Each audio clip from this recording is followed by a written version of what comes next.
નમસ્કાર મિત્રો. તો છેલ્લે પ્રચલન અને હલનચલનમાં છેલ્લો ટોપિક સાંધાઓ, જોઈન્ટ્સ આપણે જોવાશે.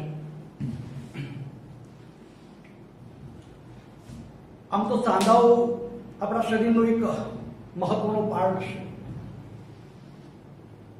કારણ કે આપણે હાડકાઓ જોઈએ છીએ તો હાડકાઓની વચ્ચે યાની કે શરીરના અસ્થિઓની વચ્ચે સાંધા એવી રીતે જોડાય છે કે જેથી આપણે દોડી શકીએ છીએ, કામ કરી શકીએ છીએ, નીચા નમી શકીએ છીએ, કોઈ પણ પ્રકારના કામો કરી શકીએ છીએ. આ બધા માટે કોઈ જ એક મહત્વની વસ્તુ હોય તો એ સાંધાઓ છે. યાની કે આપણા હલનચલન માટે આઈપીએલ મેચ જોતા હોય અને એક ટૂંકો શોર્ટ રન દોડી જતા હોય ત્યારે તમે જોયું હશે કે ઝડપથી, ખૂબ ઝડપથી દોડે છે. તો આ ઝડપથી દોડવા માટે છેક થોડુંક બાકી હોય અને એકદમ ડાઈ મારી અને છેક આગળની બાજુએ બેટ અડાડવાની અંદર વળી જવા માટે, અથવા તો ક્યારેક ચ્યુઇંગમ ચાવતા ચાવતા તમે જોયા હશે કે જડબાને ઉપર નીચે કરે છે. તો બધા માટે કોઈની જરૂરિયાત હોય તો એ હલનચલન માટે, દોડવા માટે, તરવા માટે, ચાવવા માટે, આ બધાની અંદર આ સાંધાઓની જરૂરિયાત છે. પ્રચલનનું હલનચલન એ પણ આની એક જરૂરિયાત છે, એટલે કે એમાંથી બાકાત છે એવું ના કહી શકાય આપણે કે આ પ્રચલનનું હલનચલન એના માટે પણ આ સાંધાઓની અથવા તો સાંધાઓની ઉપયોગિતા છે એને આપણે નજરઅંદાજ ન કરી શકીએ. સાંધાઓ ક્યાં જોવા મળે? તો સાંધાઓ અસ્થિઓની વચ્ચે અથવા અસ્થિ અને કાસ્ટી એની વચ્ચે જોવા મળે છે. યાની કે એની વચ્ચેના જોડાણ સ્થાન છે. આપણે બધાને ખબર છે કે સ્નાયુ છે, સ્નાયુ એની અંદર સંચિત પ્રમાણની અંદર ગ્લાયકોજન હોય છે. આ ગ્લાયકોજનનું ગ્લુકોઝમાં રૂપાંતર થાય, એની અંદર રહેલું માયોગ્લોબિન એનું જારક શોષણનું કાર્ય કરે અને એ જારક શોષણની ક્રિયાને અંતે એમાંથી શક્તિ મુક્ત થાય છે. એટલે આ સ્નાયુઓની અંદર આ શક્તિ ઉત્પન્ન થાય અને શક્તિની મદદ વડે આપણે ચોક્કસ પ્રકારનું કાર્ય કરતા હોઈએ છીએ. આ એનો મતલબ થયો કે સ્નાયુની અંદર ઉત્પન્ન થતી શક્તિ અથવા તો ઉત્પન્ન થતું બળ, આ બળનો ઉપયોગ આપણે કયો કરીએ છીએ? તો એ સાંધાઓ દ્વારા જ હલનચલન કરવા માટે ઉપયોગ કરીએ છીએ, ઉપયોગમાં લઈએ છીએ, ઉપયોગ કરીએ છીએ વગેરે વગેરે. હવે તમે કેટલીક વખતે જોયું હશે કે તમે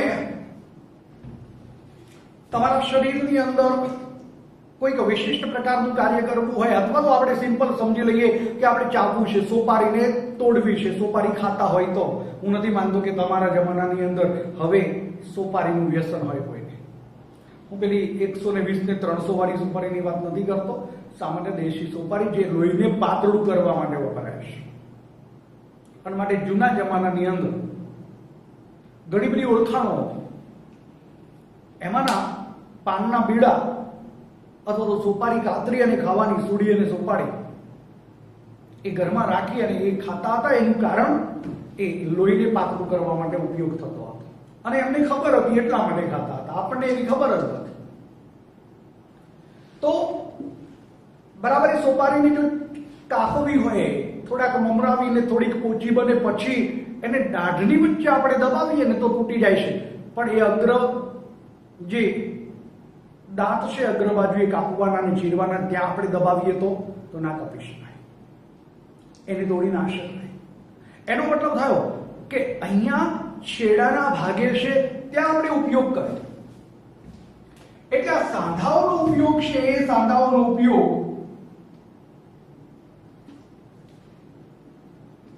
ઉચ્ચાલનના આધાર બિંદુ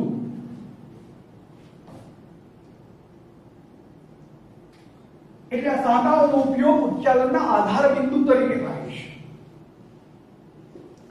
યાની કે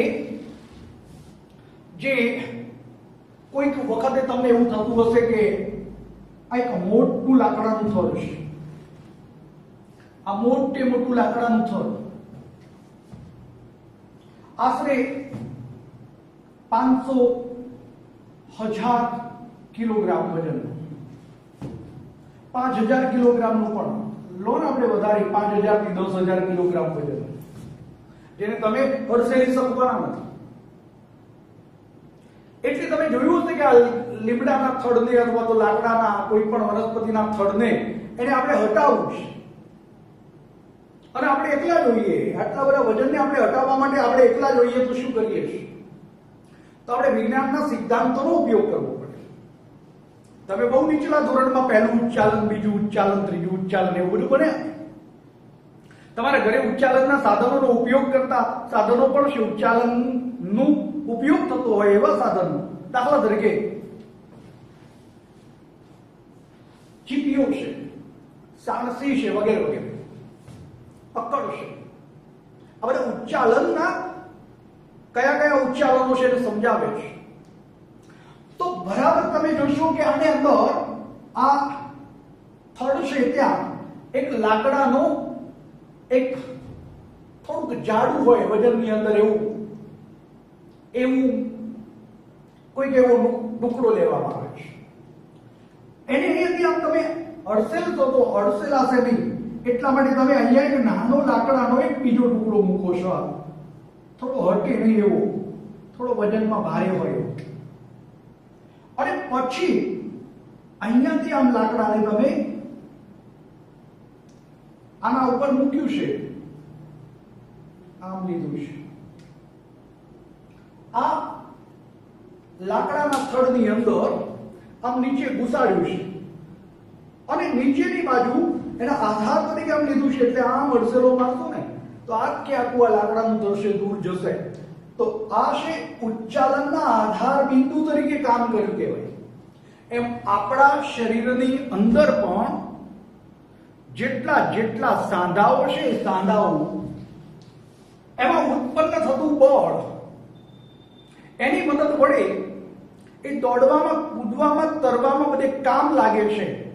તો એ હલનચલન કરવા માટે આ સાંધા એ કયા ઉપયોગમાં આવ્યા? તો ઉચ્ચાલનના આધાર બિંદુ તરીકે આપણે કામ કરે અને જેથી આપણે વધારે પ્રમાણમાં ઓછી મહેનતે વધારે કાર્ય કરી શકીએ. તો એક ઉચ્ચાલનના આધાર બિંદુ એટલે શું? તો આવી રીતે આપણે ઉચ્ચાલનનો આધાર બિંદુ કહીએ છીએ. આ ઉચ્ચાલનના આધાર બિંદુ તરીકે કાર્ય કરે છે. આ સાંધાઓની ગતિ છે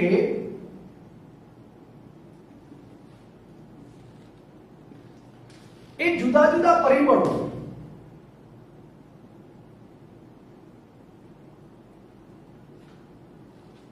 આ સાંધાઓની ગતિ પર જુદા જુદા પરિબળો અસર કરતા હોય છે. એટલે અહીંયા આપણે લખીએ છીએ કે સાંધાઓની ગતિ પર અથવા તો સાંધાઓની ગતિ જુદા જુદા પરિબળો આધારિત છે, અસર કરે છે. એનો મતલબ થયો કે કયા પરિબળો અસર કરે? તો મેં હાલ કહ્યું તમને કે સોપારીનો એક ટુકડો લો છો તમે, એ તમે સીધો તમે એને બે દાઢની વચ્ચેની બાજુએ દબાવી અને સાંધાઓ દ્વારા ઉત્પન્ન થતા બળનો ઉપયોગ કરો છો, પણ એના બે ટુકડાઓ નથી થતા. પરંતુ થોડાક સમય માટે અડધો કલાક 10 મિનિટ 15 મિનિટ સુધી તમે મોઢાની અંદર રહેવા દો છો એટલે ભીજાય છે અને ભીજાય અને થોડો પોચો બને છે અને ત્યાર પછી એને તમે ધીમે ધીમે ધીમે દબાવો તો એ 100% ટુકડાની અંદર પરિણમે છે. તો આ સાંધાઓની ગતિ ઉપર, આ સાંધાઓની ક્રિયાવિધિ ઉપર જુદા જુદા ઘણા બધા પરિબળો અસર કરે છે. જેમ દોડવા માટે, જેમ કૂદવા માટે, એમ તાકાત માટે, એમ દરેકે દરેક એના માટે આ સાંધાઓની ગતિ પર આપણા આવા જુદા જુદા પરિબળો અસર કરતા હોય છે. સાંધાઓ એના પ્રકાર એ કેવી રીતે આપણે પાડીએ છીએ? તો સાંધાઓના મુખ્ય 3 પ્રકાર. એક નંબરનો સાંધો છે, આ મુખ્ય 3 પ્રકારમાં વર્ગીકૃત કર્યા છે, એમાં એક નંબરનો સાંધો છે એને આપણે તંતુમય સાંધો કહીએ છીએ.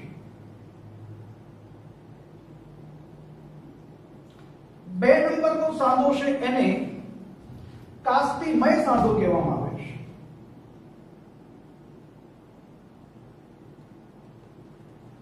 અને 3 નંબરનો સાંધો છે એને સાયનોવિયલ સાંધો કહેવાય છે.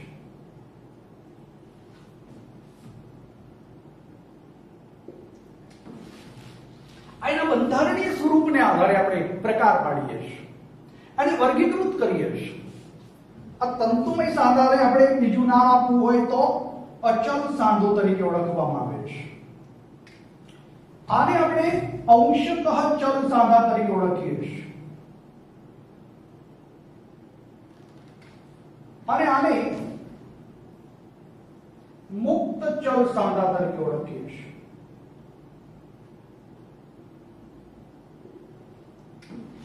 આ બંધારણીય સ્વરૂપને આધારે તંતુમય સાંધો, કાસ્તિમય સાંધો અને સાયનોવિયલ સાંધો એને જુદા નામથી અચલ સાંધો, કારણ કે થોડાક પ્રમાણની અંદર પણ હલનચલન કરી શકતો નથી. એનું સ્વરૂપ અંશતઃ થોડાક પ્રમાણમાં હલનચલન કરી શકે છે અને મુક્ત ચલ સાંધો એટલે મુક્ત રીતે હલનચલન કરી શકે છે.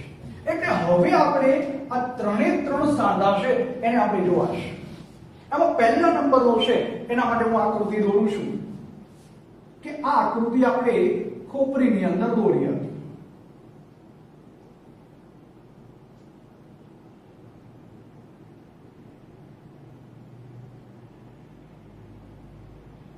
તમને લાગે કે ખોપરીમાં આવી રીતે તો હા થોડોક ભાગ આટલો અગ્ર કપાલીનો દેખાતો હતો, આ મધ્ય કપાલીનો અને આ પશ્ચ કપાલી.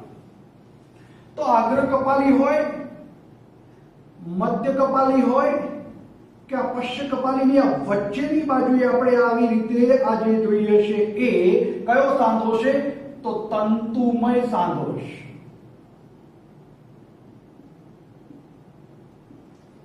આ આકૃતિ દોરીએ શાની છે? તો ખોપરીની અંદર મસ્તક પેટી અથવા મગજ પેટી એવું પાર્ટ આપણે દોર્યું. આમ ખોપરીના મસ્તક પેટીમાં અથવા તો મગજ પેટીની અંદર એ કોઈ પણ પ્રકારનું હલનચલન નથી કરવાનું એ હેતુસર હવે એના આ ઢાંકણાને ફિક્સ કરી દીધું છે. મગજની અંદર, મગજ પેટીની અંદર મગજ રક્ષાયેલું છે, માટે એને વારંવાર ખોલવાનું હોતું નથી. માટે આ ચપટા અસ્થિઓ એકબીજા સાથે જુઓ આમ જોડાયા નથી, પણ એકબીજા સાથે જાણે આમ ટાંકા લીધા હોય ને, સિલાઈ મારી હોય એવી રીતે આ ટાંકા લીધા હોય એવી રીતે, સિલાઈ લીધી હોય એવી રીતે જોડાયેલા છે. यानी कि छेड़ाना भागे तंतुमय संयोजक पेशीनी मदद वडे आ छेड़ो અને આ છેડો, આ બંને છે, આ બંનેના છેડા છે. તો હવે આનો છેડો અહીંયા છે, આનો છેડો અહીંયા છે, તો આ બંનેને અહીંયાથી આમ આમ તંતુમય સાંધા એટલે છેડાના ભાગે આવી સિલાઈ મારી દીધી છે. માટે આપણને એ સાંધા કેવા દેખાય છે? સીવણ કર્યું હોય તેવા, ટાંકા લીધા હોય તેવા. અરે ટાંકા લીધા હોય તેવા C1 ને આપણે અણુનું ન કરી દઈએ તો એને C1 સાંધા તરીકે ઓળખવામાં આવે. આમ આવા C1 સાંધા છે. કોની મદદથી આ સાંધા લીધા છે? તંતુમય સંયોજક પેશીની મદદ વડે. એટલે આ તંતુમય સંયોજક પેશીની મદદ વડે આવા ટાંકા લીધેલા હોય, હવે ઉકેલી શકાતા નથી, તોડી શકાતા નથી, માટે ચુસ્ત રીતે એકબીજા સાથે જોડાઈ જાય છે. માટે એને આપણે શું નામ આપીએ છીએ? આવા સાંધાને અચલ સાંધા તરીકે ઓળખવામાં આવે છે. તંતુમય સંયોજક પેશીની મદદથી એવી રીતે ટાંકા લેવામાં આવે, એવી સિલાઈ મારવામાં આવે કે જેથી એકબીજા સાથે સહેજ પણ હલી ચલી શકે નહીં. માટે એવા સાંધાઓને અચલ સાંધા તરીકે ઓળખવામાં આવે. ઉદાહરણ માટે આપણે શું કહીએ? મસ્તક પેટીના ચપટા અસ્થિઓની વચ્ચે, ચપટા અસ્થિઓની વચ્ચે, અથવા તો આવું બધું ના લખો તો સીધા મસ્તક પેટીમાં જોવા મળતા સાંધા એવું લખો તો ચાલી શકે. અને તો તંતુમય પ્રકારનો સાંધો છે આ તંતુમય પ્રકારનો. ચલો બીજો નંબર છે, એને કહેવાય છે કાસ્તિમય અથવા તો અંશતઃ ચલ સાંધો તરીકે આપણે ઓળખીએ છીએ. તમે ગઈકાલે અથવા તો 2 દિવસ પહેલા કરોડ સ્તંભની રચના ભણી ગયા. અને કરોડ સ્તંભની રચનાની અંદર તમે એવું જોયું કે 26 કશેરુકાઓ હતી. આ 26 કશેરુકામાં બે પાસે આવેલી કશેરુકા, જોજો, એક આ કશેરુકા છે અને આ બીજી કશેરુકા છે. મેં આખી નથી દોરી, માત્ર કશેરુકા કાયની રચના દોરીએ છે. આખામાં તો પ્રવર્ધો હોય, અનુપ્રસ્થ પ્રવર્ધ હોય, અગ્રયોજી પ્રવર્ધ હોય, પશ્ચયોજી પ્રવર્ધ હોય, ચેતા કંટકની રચના હોય, આ બધી જ હોય. અહીંયા માત્ર મેં કશેરુકા કાયની રચના દોરી છે, અથવા તો કશેરુકાનો મિડલ પોર્શન દોરેલો છે. બરાબર અહીંયા વચ્ચેની બાજુએ કાસ્ટી ભરેલું હોય છે. આ છિદ્ર હોય, આંતર કશેરુકા છિદ્ર, અને આ કાસ્ટી ભરેલું હોય છે. યાની કે બે અસ્થિઓની વચ્ચે કાસ્તિમય સાંધો જોવા મળે છે. આ કાસ્તિમય સાંધો આપણે કહીએ છીએ. અને માટે કોઈ પણ બે કશેરુકાઓની વચ્ચે, કોઈ પણ બે હાડકાઓની વચ્ચે આવેલું આવી કાસ્તીની મદદ વડે જોડાણ પામેલો હોય એવો સાંધો રચાય તો થોડાક પ્રમાણની એટલે કે અંશતઃ હલનચલન એની છૂટ આપે.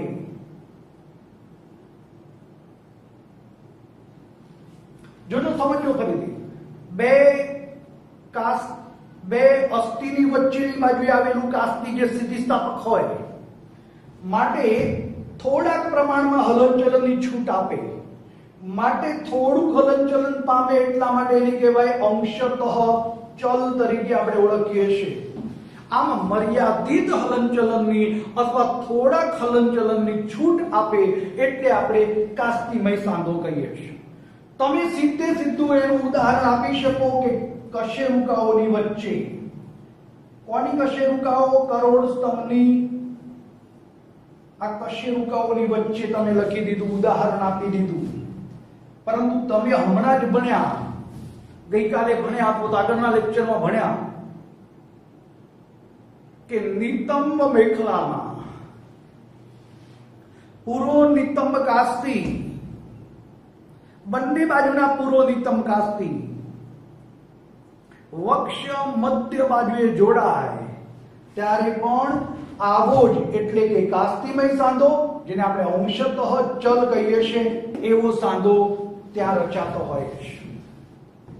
આમ બીજા નંબરનો સાંધો એને કહેવાય અંશતઃ ચલ સાંધો અથવા તો કાસ્તિમય સાંધો. હવે ત્રીજા નંબરનો સાંધો છે એને કહેવાય મુક્ત ચલ સાંધો. તો ચલો ત્રીજા પ્રકારનું છે એને આપણે કહીએ સાયનોવિયલ સાંધો અથવા તો મુક્ત ચલ સાંધા તરીકે આપણે ઓળખીએ છીએ.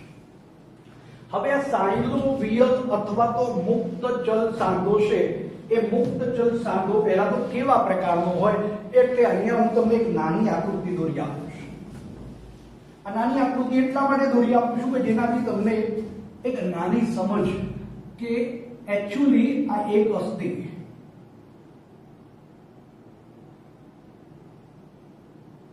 અને આ બીજું અસ્થિ, હું અહીંયા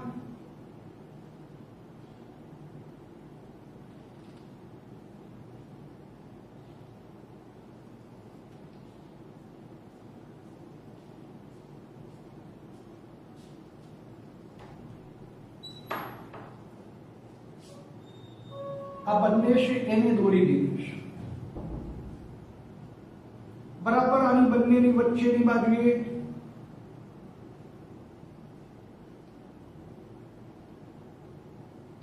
આવું જ નહીં, આને ઉપર નીચે ગમે એમ દોરી શકો, કારણ કે આપણા શરીરમાં તો આવા ઘણા બધા જુદા જુદા પ્રકારના અસ્થિ અને અસ્થિને જોડતા સ્નાયુઓ. બરાબર આની ઉપરની સપાટીઓ એ કાચવત કાસ્તીની બનેલી હોય.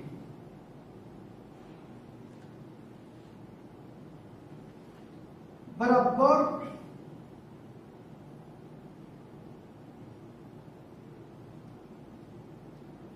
આ છે કલા, જેને સાયનોવિયલ કલા કહેવાય. અને એની અંદર આ પોલાણ છે, એ પોલાણ છે એને આપણે કહીએ છીએ, જો આ ભાગ સાયનોવિયલ કલા,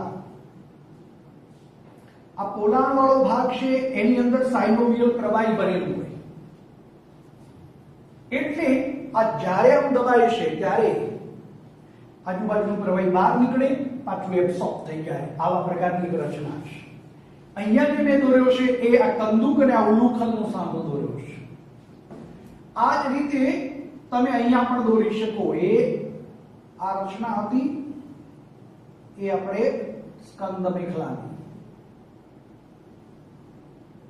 અને આ ઉલુખલ છે, અહીંયા સાંધો છે એ આ કંદુક ઉલુખલ પ્રકારનો સાંધો છે.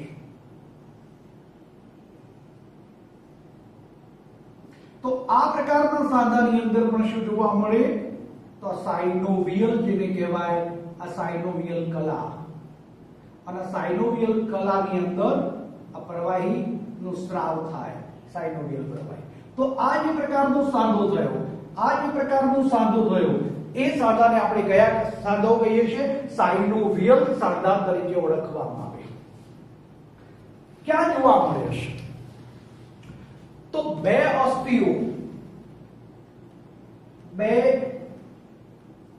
અસ્થિઓને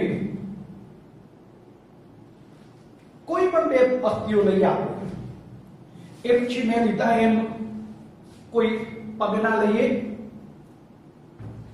કદાચ સ્કંદ મેખલાના અને ભુજાસ્થિના, કદાચ નિતંબ મેખલાના અને ઉર્વસ્થિના, એમ કોઈ પણ બે અસ્થિઓને જોડતા અથવા તો જોડાણ સ્થાને સાયનોવિયલ ગુહા,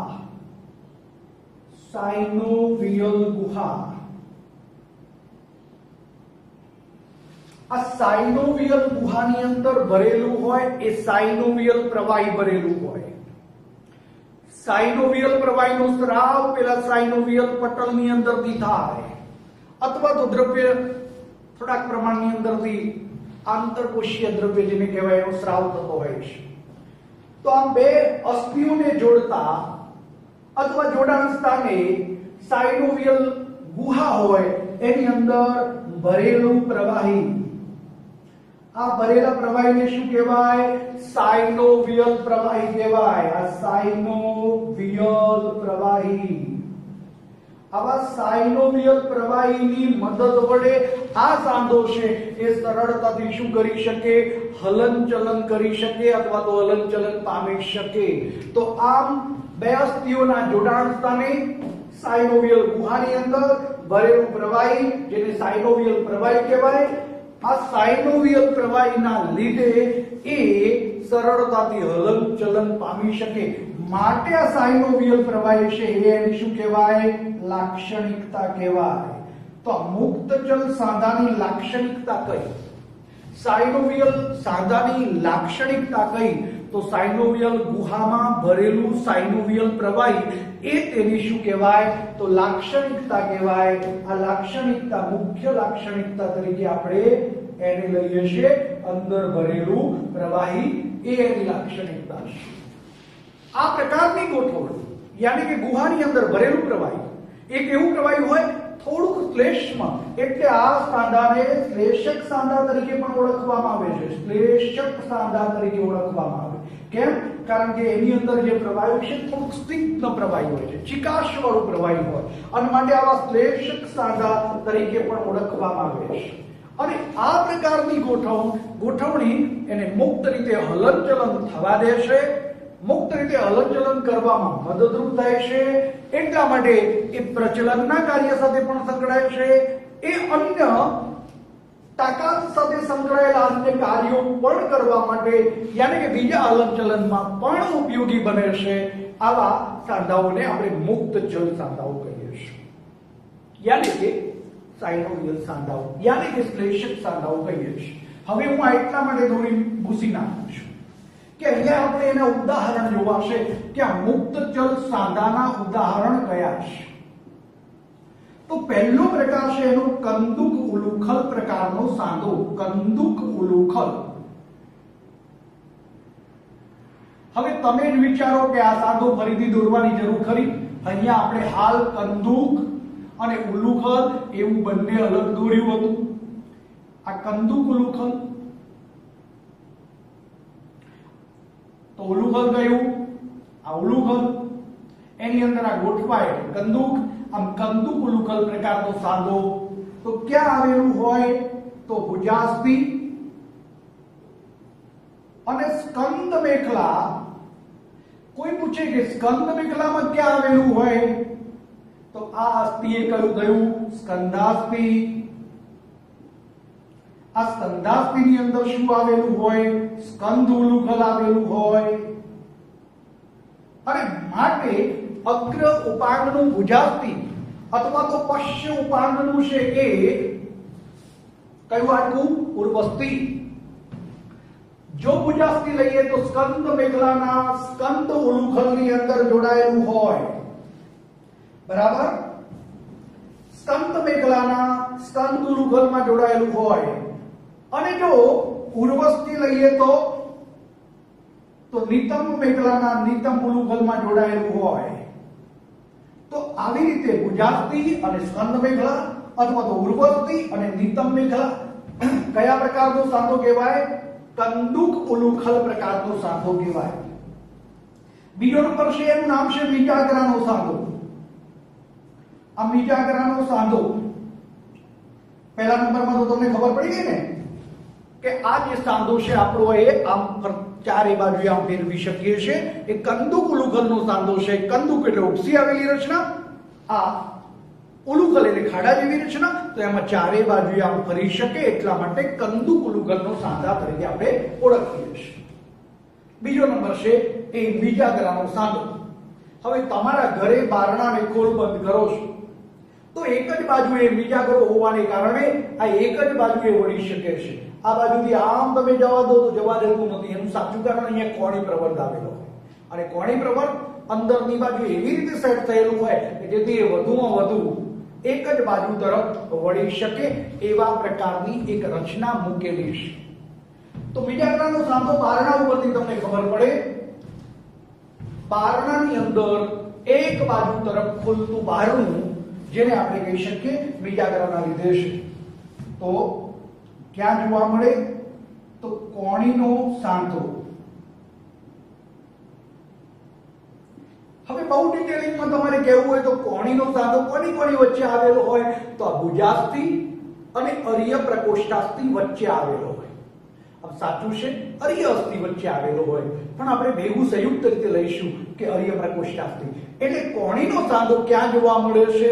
અથવા તો ઘૂંટણનો સાંધો આપણે કહીએ છીએ, ઢીંચણ વાળો. ઘૂંટણ જે આવેલું છે તે ઢીંચણ વાળો સાંધો એ ક્યાં આવેલું? કોની વચ્ચે? તો ભુજાસ્થિ અને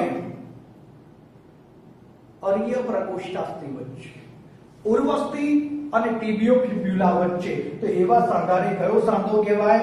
વિજાગરાનો સાંધો એક જ બાજુ તરફ વળવા દે અને આવા સાંધાને વિજાગરાના સાંધા તરીકે આપણે ઓળખીએ છીએ. તો આમ એક બાજુ તરફ વળી શકે એવો. ત્રીજો નંબર છે એને આપણે ઉખડીનો સાંધો કહીએ છીએ. હવે આ ઉખડીનો સાંધો એટલે શું? આ ઉખડીનો સાંધો તો ઉખડીના સાંધાની અંદર સહેજ ફરક છે પેલા કંદુકુલું કરતા. બરાબર જેમ ખીલો બેસાડેલો હોય અને ખીલો એ આગળ પાછળ અથવા તો સાઈડમાં હોય તો આ બાજુથી આ બાજુ જઈ શકે એવા પ્રકારની રચના હોય જેને આપણે ઉખડીનો સાંધો કહીએ છીએ. આ ઉખડીનો સાંધા એની અંદર ક્યાં જોવા મળે? તો આપણા શરીરની અંદર ખોપરી, એક ખોપરી છે, એ ખોપરીની અંદર પશ્ય કપાલી કંદુક આવેલું હોય અને શિરોધર સાથે ફિક્સ બેસી ગયું હોય એટલે આપણે શિરોધર એટલે પહેલી કશેરુકા ત્યાં સુધી ખોપરી સાથે ફિક્સ થઈ ગયું હોય એટલે આપણને પહેલી પ્રથમ કશેરુકા યાની કે શિરોધર કશેરુકા જેનું નામ આપણે શિરોધર લખીએ છીએ. અને હવે એક કરોડ સ્તંભ સાથે જોડાય પણ કરોડ સ્તંભની પહેલા નંબરની કશેરુકા છે શિરોધર એ તો પહેલા સાથે કંદુક જેને આપણે સાંધો છે પશ્ય કપાલી કંદુક એ આના અગ્ર બાજુએ જોડાયેલો હોય એટલે પહેલી કશેરુકા શિરોધર અને બીજી કશેરુકા જેને કહેવાય અક્ષ કશેરુકા પણ તમને બુકમાં અક્ષક કશેરુકા લખીને આપ્યું છે. એક્સિયલ કશેરુકા, એક્સિયલ વર્ટિબ્રા. તો આ જે શિરોધર કશેરુકા અને અક્ષક કશેરુકા આ બંનેની વચ્ચે જે હોય તેને કહેવાય ઉખડીનો સાંધો. અને આ રીતે એક ખીલા જેવી રચના એ આગળ પાછળ અથવા તો બાજુમાં જઈ શકે એવી રીતે આપણે કહીએ છીએ. ત્યાર પછી ચોથા નંબરની અંદર છે એ સરકતો સાંધો છે. આમ સરકતો સાંધો જેને કહીએ છીએ એ સરકતો સાંધો, સરકતો સાંધો. તો સરકતો સાંધો ક્યાં જોવા મળે? તો આપણા શરીરની અંદર કાંડાની અંદર મણિબંધાસ્થિઓ આવેલા છે. આ મણિબંધાસ્થિઓ છે એ મણિબંધાસ્થિઓ અનિયમિત ગોળાકાર અસ્થિઓ છે અને જે એકબીજા સાથે આવી રીતે સરકે અને ચાલે છે. સરકવાનો સાંધો જેને કહીએ છીએ. અને આવી રીતે સરકવાનો સાંધો એ મણિબંધાસ્થિઓની વચ્ચે જોવા મળે છે. અને 5 નંબર છે એ વળી શકે તેવો, વળી શકે તેવો સાંધો. તો ક્યાં જોવા મળે વળી શકે તેવો સાંધો? તો અંગૂઠાનું એટલે કે મણિબંધાસ્થિ અને પશ્ય મણિબંધાસ્થિ, પરંતુ કોનું? તો અંગૂઠાનું મણિબંધાસ્થિ અને પશ્ય મણિબંધાસ્થિ. તો અંગૂઠાના મણિબંધાસ્થિ અને પશ્ય મણિબંધાસ્થિ આ બંનેની વચ્ચે જે સાંધો આવેલો છે એ સાંધો એ કયા પ્રકારનો સાંધો કહેવાય? તો વળી શકે તેવો. આ વળી શકે તેવો એટલે આપણે એને કોઈ વસ્તુને સરસ રીતે પકડી શકીએ છીએ. અગ્ર ઉપાંગના એવું સ્પષ્ટ લખવું પડે કે અગ્ર ઉપાંગની અંદર મણિબંધાસ્થિ અને પશ્ય મણિબંધાસ્થિઓની વચ્ચે વળી શકે એવો સાંધો હોવાને લીધે આપણે વસ્તુઓને સ્પષ્ટ રીતે પકડી શકીએ વગેરે વગેરે. તો આમ આ બધા છે એ સાયનોવિયલ યાની કે શ્લેષક સાંધાઓ છે. સાયનોવિયલ ગુહા આવેલી હોય એમાં સાયનોવિયલ એટલે કે શ્લેષક પ્રવાહી આવેલું હોય. આ પ્રવાહી આવેલું હોવાને કારણે સરળતાથી હલનચલન કરી શકે. એની અંદર એક સાયનોવિયલ પટલ પણ આવેલું હોય જે આ પટલ છે એ સ્ત્રાવ કરવા માટે જવાબદાર હોય છે. આવું શ્લેષક પ્રવાહી છે એ શ્લેષક અથવા તો શ્લેષ્મલ પ્રવાહી છે એ આ મુક્ત રીતે હલનચલન કરવા દેશે, માટે એને મુક્ત ચલ સાંધો તરીકે આપણે ઓળખીએ છીએ. પહેલા નંબરનો કંદુકુલુગલનો સાંધો જે ભુજાસ્થિ અને સ્કંદ મેગલાની વચ્ચે આવેલો હોય અથવા તો ઉર્વસ્થિ અને નિતંબ મેગલાની વચ્ચે આવેલો હોય.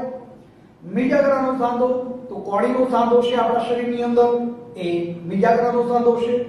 ઉખડીનો સાંધો તો પહેલી અને બીજી કશેરુકા યાની કે ખોપરી અને કરોડસ્તંભની વચ્ચે, પણ પહેલી કશેરુકા ખોપરી સાથે પશ્ચ કપાલી કંદુક સાથે એવી રીતે જોડાયેલું હોય શિરોધર કે જેથી ફિક્સ થઈ ગયું છે એમ કહીએ તો ચાલે. એટલે પહેલી કશેરુકા અને બીજી કશેરુકા વચ્ચે જે સાંધો છે એ ઉખડીનો સાંધો છે. ખીલા ટાઈપની એક રચના થઈ જાય, આવું તમે 5મા 6ઠા ધોરણમાં ભણ્યા હશો. અને સરકતા સાંધાની અંદર મણિબંધાસ્થિઓની વચ્ચે આવેલા સાંધાઓ એ સરકતા સાંધાઓ છે. જ્યારે વળી શકે તેવો સાંધો છે એ ક્યાં જોવા મળે છે? તો અંગૂઠાના મણિબંધાસ્થિ અને પશ્ચ મણિબંધાસ્થિ વચ્ચે આ પ્રકારના સાંધા જોવા મળે છે. તો આ થઈ ગઈ એ સાંધાઓની વાત થઈ ગઈ. હવે એની અંદર આપણે આની રિપીટ કરી અને પછી આગળ વધવું છે કે એની અંદર કેટલીક ખામીઓ છે. એટલે કે સ્નાયુ અને કંકાલ તંત્રની અનિયમિતતાઓ હવે આપણે જોવી છે. સ્નાયુ અને કંકાલ તંત્રની અનિયમિતતા જોવી હોય તો પહેલા એની થોડીક બાબતો આપણે જે સમજાશે ભણાશે એને પણ આપણે બરાબર ઓળખી લેવી પડે, બાબતોને સાંકળી લેવી પડે, કેટલાક જનીનશાસ્ત્રના કારણો છે એને પણ સમજવા પડે વગેરે વગેરે. સાથે સાથે થોડીક બાબત સમજાવી દઈશ. સૌથી પહેલા નંબરમાં સ્નાયુ અને કંકાલ તંત્રની અનિયમિતતાની અંદર પહેલો રોગ છે માયસ્થેનિયા ગ્રેવિસ.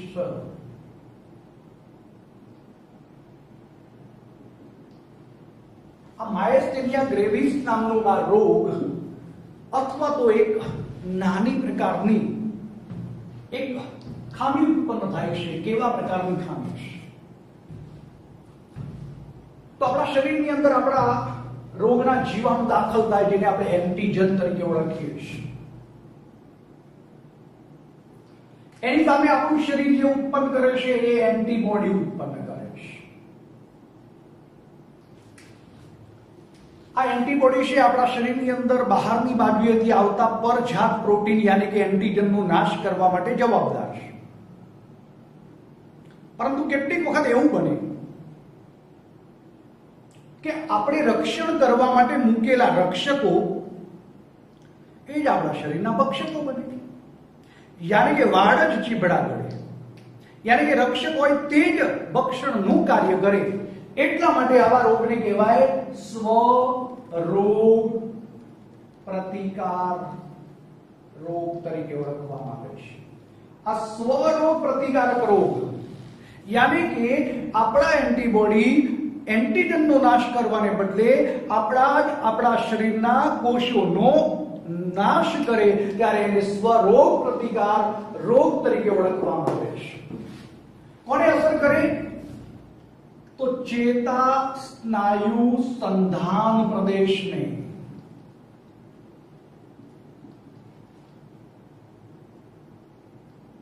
આ ચેતા સ્નાયુ સંધાન પ્રદેશ એટલે કયું? તો આપણો આ એક સ્નાયુ જેની અંદર આપણે આ દોર્યું હતું આવી રીતે ટીકમ નલિકા તંત્ર દોર્યું હતું. આ સ્નાયુ કોષ રસ જાળ દોરી હતી, સ્વાઈન રસ દાળ, કેલ્શિયમની સંચયધાની. અને પછી આ ચેતા આવતી હતી. એ ચેતા અંત ભાગે આવે એટલે આવી રીતે આપણે બતાવ્યું હતું. આ બંને વચ્ચેનો ભાગ, આ ભાગ છે સ્નાયુનો ભાગ છે, આ ભાગ છે ચેતાનો ભાગ છે. એટલે આ વચ્ચે સાંધતો પ્રદેશ કહેવાય, એને કહેવાય ચેતા સ્નાયુ સંધાન પ્રદેશ. માટે આ સ્વ રોગ પ્રતિકાર રોગ યાની કે માયસ્થેનિયા ગ્રેવિસ એ શું કામ કરે? તો ચેતા સ્નાયુ સંધાનને અસર કરે. અને ચેતા સ્નાયુ સંધાનને અસર કરે જેને લીધે થાક લાગે, નબળાઈ આવે અને મહત્વની બાબત છે કંકાલ સ્નાયુનો પક્ષાઘાત. કંકાલ સ્નાયુનો પક્ષાઘાત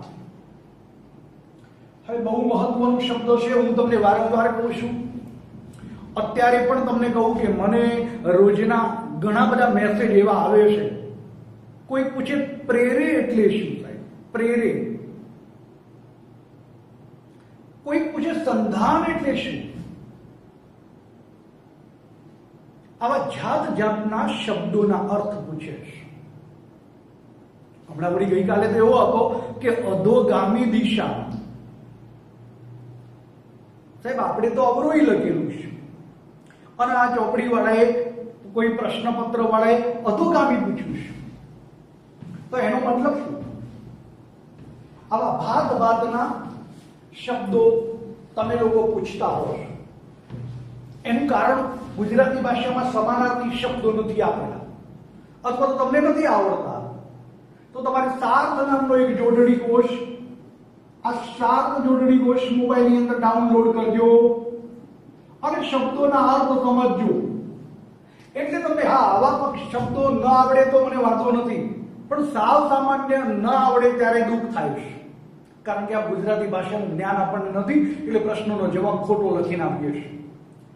તો થાક લાગે છે, નબળાઈ જણાય છે, તો બરાબર. કંકાલ સ્નાયુનો પક્ષાઘાત. આ કંકાલ સ્નાયુ એટલે શું? તો પહેલા નંબરમાં તો રેખિત સ્નાયુ એવી ખબર પડવી જોઈએ. આ રેખિત સ્નાયુ, એ જ કંકાલ સ્નાયુ, એ જ ઐચ્છિક સ્નાયુ, એ જ ઈચ્છાવર્તી સ્નાયુ. અને પક્ષાઘાત એટલે શું? તો પક્ષ આઘાત સંપૂર્ણ નહીં પણ અડધા ભાગની અંદર પેરાલિસિસ થાય, લકવો પડી જાય, એટલે પક્ષાઘાત કહેવાય. અડધા અંગનો લકવો. આ આખા કંકાલ સ્નાયુનો પક્ષાઘાત ન થાય પણ અડધા ભાગનો લકવો, અડધા ભાગનો પેરાલિસિસ એને પક્ષાઘાત કહેવાય. તો આમ ચેતાસ્નાયુ સંધાન પ્રદેશને અસર કરે, સ્વરોગ પ્રતિકાર તંત્ર સાથે સંકળાયેલો રોગ કહેવાય. થાક લાગે, નબળાઈ જણાય અને કંકાલ સ્નાયુનો પક્ષાઘાત થાય, એની મુખ્ય લાક્ષણિકતાઓ છે. ચલો એવી જ રીતે આપણે બીજા નંબરનો રોગ જોવો છે અને જેને આપણે કહીએ છીએ મસ્ક્યુલર ડિસ્ટ્રોફી. આ મસ્ક્યુલર ડિસ્ટ્રોફી એટલે શું? મસ્ક્યુલર ડિસ્ટ્રોફી यानी कि स्नायुमय दुर्विकार. આ સ્નાયુમય દુર્વિકાર છે એ 30 જેટલા આનુવંશિક રોગો એનો એક સમૂહ છે. અહીંયા તો આપણને સિમ્પલ લખી દીધું છે કે મોટે ભાગે જનીનિક ખામીઓને લીધે, મોટે ભાગે જનીનિક ખામીઓ. હવે આપણે આ જનીનિક ખામીઓ એ આપણે સમજવી પડે કે આપણા શરીરની અંદર આવી રીતે આપણે જોઈએ તો આ X અને XY લિંગી રંગસૂત્રો છે, 23મી જોડી. M 1 થી 22 છે એ દૈહિક રંગસૂત્રો કહેવાય. 1 થી 22 આ 23મી જોડી કહેવાય, જેને આપણે લિંગી રંગસૂત્રો કહીએ છીએ.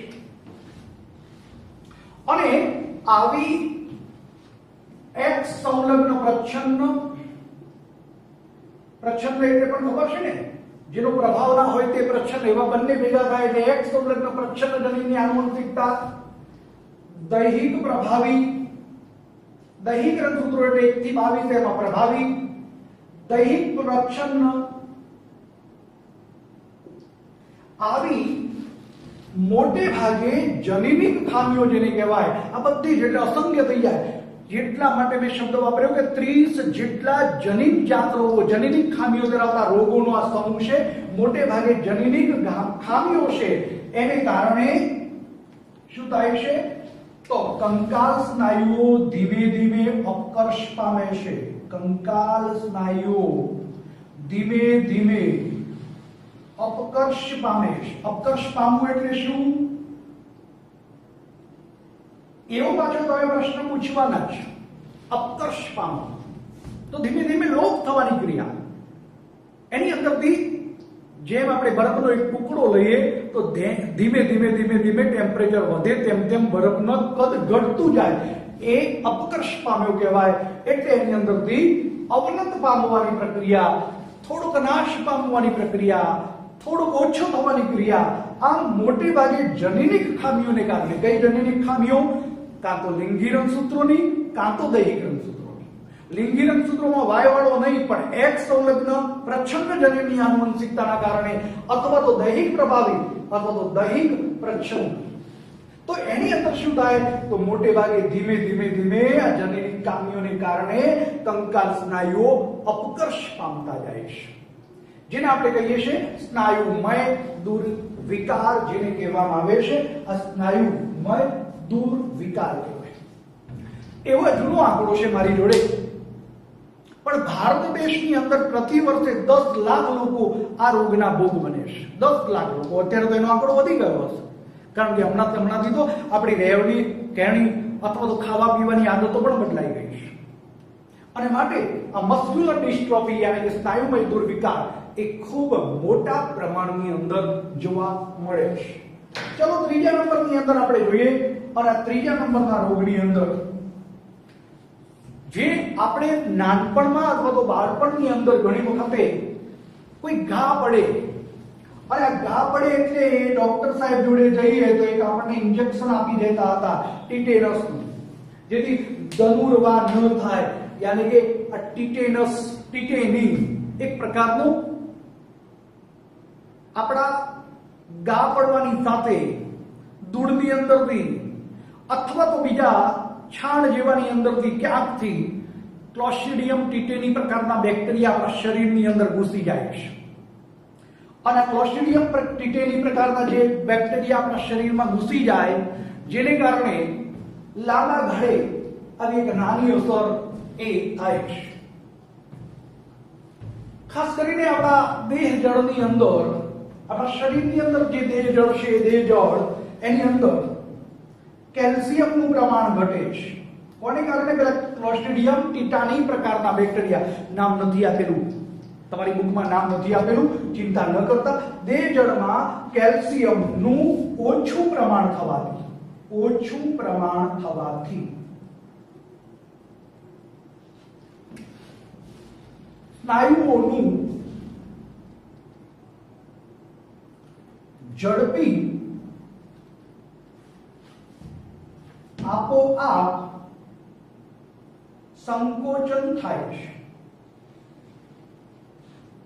જોજો મહત્વની વસ્તુ, આપણા દેહ જળની અંદર કેલ્શિયમનું પ્રમાણ ઓછું થાય, જેના કારણે બે વચ્ચેનો ગાળો હતો ત્યાં રેસ્ટ મળવો જોઈએ. આ રેસ્ટ મળતો નથી, એટલે ઝડપી આપોઆપ સંકોચનની પ્રક્રિયા થાય છે, જેને આપણે શું કહીએ છીએ? ટીટેની તરીકે ઓળખીએ છીએ.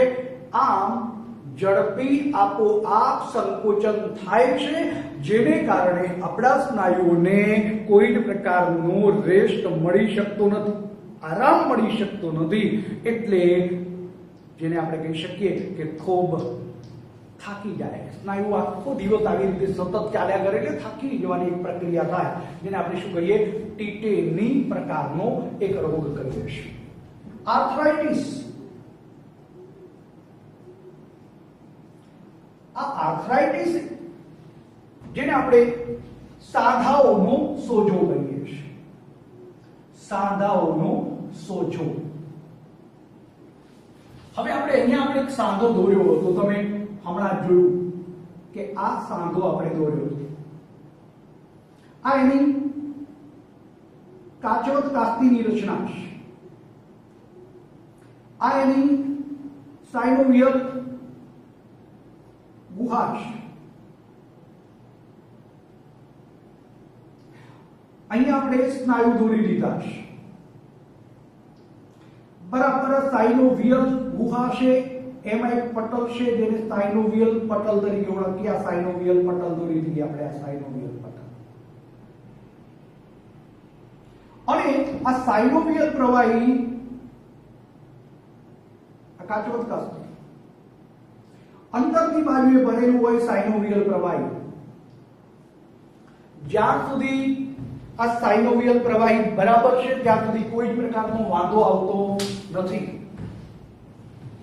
પરંતુ પરિસ્થિતિ શું થાય કે આપણા શરીરની અંદર કોઈ કે કોઈ કારણોસર ઉંમર વધવાની સાથે કેટલીક બાબતો ફેરફાર થાય.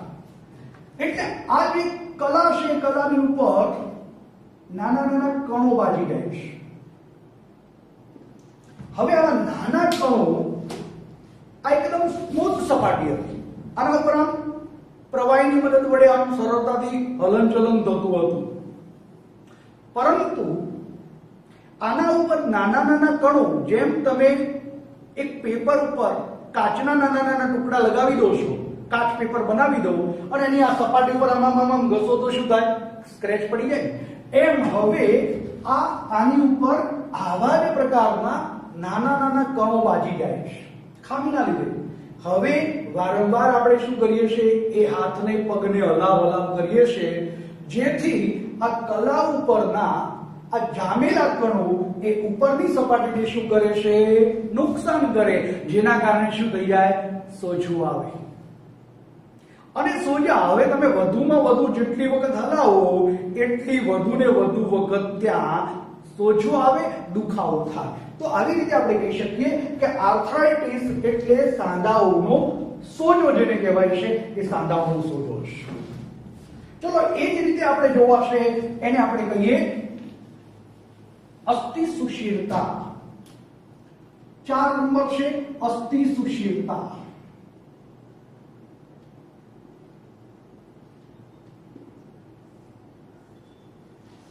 હવે આ 4 નંબર અસ્થિ સુશીલતા એટલે શું એવો આપણને પ્રશ્ન થાય તો એને સાદી ભાષામાં કહેવું હોય તો એને કહેવાય કે આપણા હાડકાની અંદર છિદ્રાળુ રચના બની જાય, એને આપણે અસ્થિ સુશીલતા કહીએ છીએ. અંગ્રેજીમાં એને કહેવાય ઓસ્ટિયોપોરોસિસ. પોર એટલે છિદ્રાળુ રચના. હવે સમજો અસ્થિ સુશીલતા યાની કે ઓસ્ટિયોપોરોસિસ નો રોગ ક્યાં જોવા મળે છે અને શા માટે જોવા મળે છે? ખાસ કરીને બધા જ આપણે જાણીએ છીએ કે આપણા જન્મ વખતે એક શુક્રકોષ અને એક અંડકોષ એનું સંમેલન થઈ અને પરિતાણ બને છે, અને એ જ કોષોનું વિભેદીકરણ થઈ અને એમાંથી સ્નાયુઓ બને છે, હાડકા બને છે, વગેરે વગેરે. આપણા શરીરમાં હાડકા અને દાંતના બંધારણમાં જેટલો પણ કેલ્શિયમ આવેલો હોય એનો 99% હાડકા અને દાંતના બંધારણમાં વપરાય. માતાના ગર્ભાશયમાં જ્યારે આપણે ગર્ભ સ્વરૂપે હતા એ વખતે માતાને કેલ્શિયમની ખબર નહોતી કે બાળકને હાડકા બનાવવાના છે, અને માટે એવો ખોરાક લીધો છે કે નહીં એ ખબર નથી. પરંતુ શરીર, બાળકના શરીરની અંદર હાડકા બનાવવા હોય તો એ વખતે કેલ્શિયમની જરૂર પડે છે, અને માટે કેલ્શિયમની જરૂર પડે એટલા માટે શું કરે તો એ કેલ્શિયમની જરૂર પડે કે કેલ્શિયમ તો માતાના શરીરની અંદર રહેલા હાડકાના બંધારણમાં રહેલો એ પણ હાડકામાંથી ક્યાં લાવવું પડે? રુધિરમાં. અને રુધિરમાંથી પોષક દ્રવ્યોની સાથે, રુધિર પોષણ આપે એની સાથે આવું ઘટકો, એ કેલ્શિયમ જેવા ઘટકો એ બાળકના શરીરની અંદર લઈ અને હાડકાનું બંધારણ બનાવવું પડે. માટે માતાના શરીરના હાડકા સંભવતઃ, હું એમ કહું કે એટલા જ માટે થાય છે એવું કારણ નથી કહેતો, પણ મોટે ભાગે માતાને કમરના દુખાવા હોય છે. એના ઘણા બધા કારણોમાંનું એક કારણ છે, કોઈ આ જ કારણને વળગી ન રહેતા, પણ આ એક કારણ છે કે પર્યાપ્ત માત્રામાં કેલ્શિયમ એ હાડકામાંથી આપણે લીધો છે. હવે હાડકું આવું નક્કર હતું, એની અંદરથી આખે આખું ના તૂટે, પણ થોડોક અહીંથી ઓછો થાય, થોડોક અહીંયાથી ઓછો થાય, ઓછો થાય, ઓછો થાય, આ ઓછો થાય. એટલે આ છે એ હાડકાની અંદર શું થયું? ક્ષરણ થયું કહેવાય, જેને આપણે શું કહીએ છીએ? ઓસ્ટિયોપોરોસિસ અથવા તો અસ્થિ સુશીલતા તરીકે આપણે ઓળખીએ છીએ. હાડકું આવું ના જ દોરેલું હોય, આપણે તો હાડકું કેવા જુદા જુદા પ્રકારનું દોર્યું, એવા જુદા જુદા હાડકાઓના બંધારણમાંથી આવી રીતે થાય છે. બીજો નંબર કે કોઈ પણ મોટું હાડકું લઈએ તો મોટા હાડકાના પોલાણની અંદર હંમેશા શું ભરેલું હોય? તો અસ્થિ દ્રવ્ય ભરેલું હોય. અને આ અસ્થિ દ્રવ્યનું પ્રમાણ ઘટતું જાય. ક્યારે ઘટતું જાય? તો જેમ જેમ ઉંમર વધે તેમ તેમ આપણા અસ્થિ દ્રવ્ય છે ઘટતું જાય. એ તો તમને સાહેબે કંકાલ પેશી ભણાવી હશે, એમાં આવર્તિયન તંત્ર ને વગેરે વગેરે ભણાવ્યું હશે. એ વચ્ચેના પોલાણની અંદર આવર્તિયન ગુહા કહીએ છીએ, એ પોલાણની અંદર આવું અસ્થિ દ્રવ્ય ભરેલું હોય. જેમ જેમ ઉંમર વધે છે તેમ તેમ આવું અસ્થિ દ્રવ્ય ઘટે છે. અને અસ્થિ દ્રવ્ય ઘટતું જાય કારણ કે તમને જો નાની ઉંમરે ફ્રેક્ચર થયું હશે તો સાહેબે કહ્યું હશે, ડોક્ટર સાહેબ ઓર્થોપેડિક ડોક્ટરે કહ્યું હશે કે ભાઈ નાના બાળકને બરાબર હાડકાને વ્યવસ્થિત એની અંદરથી જ નીકળેલો રસ એટલે અસ્થિ દ્રવ્ય જેને સાંધવાનું છે, બીજું કોઈ સાંધવાનું નથી એવું કહે છે. તો એ અસ્થિ દ્રવ્ય ઘટતું જાય તો પછી શું થવાની સંભાવના વધે? તો ફ્રેક્ચર થવાની સંભાવના, યાની કે ફ્રેક્ચરને શું કહીશું? અસ્થિ ભંગ કહીશું. અસ્થિ ભંગ થવાની સંભાવના વધે છે. ચલો બીજો નંબર કે પુરુષો કરતા સ્ત્રીઓની અંદર આવું વધારે જોવા મળે છે. એનું કારણ સ્ત્રીઓમાં મોનોપોઝનો સમય આવે એટલે ઈસ્ટ્રોજન નામના અંતઃસ્રાવનું પ્રમાણ ઘટે છે અને ધીમે ધીમે બંધ થઈ જાય છે. આ ઈસ્ટ્રોજનનું ઘટતું પ્રમાણ એ પણ આ અસ્થિ સુશીલતા માટે જવાબદાર છે. અને માટે આપણે શબ્દ વાપરીએ છીએ કે પુરુષો કરતા સ્ત્રીઓની અંદર આ રોગ વધારે પ્રમાણમાં જોવા મળે છે. તો ઈસ્ટ્રોજનનું ઘટતું પ્રમાણ. અને છેલ્લા નંબરની અંદર આપણે કહીએ ગાઉટ. તમને ત્યાં સંધિવા લખીને આપેલું છે, હું પણ એમ જ લખીશ, ચોકડીની અંદર છે એટલા માટે. તો ગાઉટ જેને કહીએ છીએ એ ગાઉટ આપણા શરીરની અંદર યુરિક એસિડ, આમ તો યુરિક એસિડનું નિર્માણ એ ન્યુક્લિક એસિડના વિઘટનને અંતે તૈયાર થાય છે. અને માટે આ ન્યુક્લિક એસિડમાં વિઘટનને અંતે તૈયાર થયેલો યુરિક એસિડ એ સ્ફટિક સ્વરૂપે જોવા મળે. અને આવા સ્ફટિક સ્વરૂપે એ બે હાડકાઓની વચ્ચેની બાજુએ આવેલો સાંધો, એ સાંધામાં શું થાય? જમા થાય છે. અને આ હાડકાઓના સાંધાની અંદર જમા થાય એટલે જે સાંધો બે હાડકાઓની વચ્ચેની બાજુએ ચલિત હતો એ ધીમે ધીમે સ્ફટિક જમા થવાના કારણે શું થઈ જાય? અચલ બની જાય અથવા તો અચલિત બની જાય. જેના કારણે સાંધાઓની અંદર જો તમે બહુ જોર કરી અને પછી એને હલનચલન કરાવવા જાઓ તો ઘસારો પડે અને એની અંદર સોજો આવવાની સંભાવના છે. આમ ગાઉટ યાની કે સંધિવાની અંદર શું થાય? તો યુરિક એસિડ આપણા શરીરમાં ઉત્પન્ન થયું છે. બહુ જ ઓછા પ્રમાણની અંદર યુરિક એસિડ એ મૂત્રના બંધારણમાં હોય તો એ યુરિક એસિડ એના સ્ફટિકો છે એ બે સાંધાની વચ્ચે જમા થાય. અને બે સાંધાની વચ્ચે જમા થાય એના પછી શું થાય? તો સાંધો ધીમે ધીમે અચળ બની જાય. અને એને જો તમે સહેજ થોડો હલાવવા જાઓ છો તો એની લીધે સાંધાઓની અંદર સોજો આવે છે અને દુખાવો પણ થાય છે. તો આ રીતે આ સાંધાઓ છે એ સાંધાઓની અંદર ક્યાંક ના ક્યાંક આવા પ્રોબ્લેમ થાય. તો સ્નાયુ અને કંકાલ તંત્રની અનિયમિતતાઓ છે એની અંદર આપણે એક પછી એક ફરીથી જોઈ લઈએ.